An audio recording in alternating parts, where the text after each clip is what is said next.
Ro'zadorning savobi behisob qilib beriladi. Astagfirullah. Innama yuwaffas sabiruna ajrahum bighayri hisab. Albatta sabirlarning, ro'zadorlarning ajrlari hisob kitobsiz beriladi. Kullu amal ibn adama lahu illa as-siyam fa innahu li wa ana ajzi bihi. Hadis qarang bir go'zalligini. Alloh taolo aytayaptiki, odam bolasining hamma qilgan amali o'zi uchun, faqat ro'zasi men uchun. Mana shu so'zga e'tibor beraylik. Namozingiz o'zingizga, sadaqangiz o'zingizga, zakotingiz o'zingizga, hajjingiz o'zingizga, o'zingiz uchun qilasiz. Faqat ro'zasi men uchun deyapti. Va mukofotini ham o'zim beraman deydi.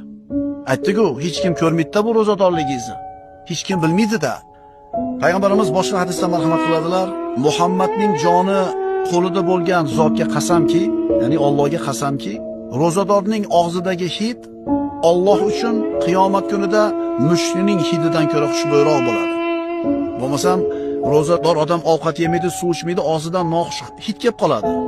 Endi mana shu hid o'zi noxush bo'lgani bilan Allohga mahbub. Nima uchun? Noxushligi uchun emas, kimdan kelayotganligi uchun. Qodir bo'lib turib yemayapti, qodir bo'lib turib ichmayapti. Kim roziligi uchun?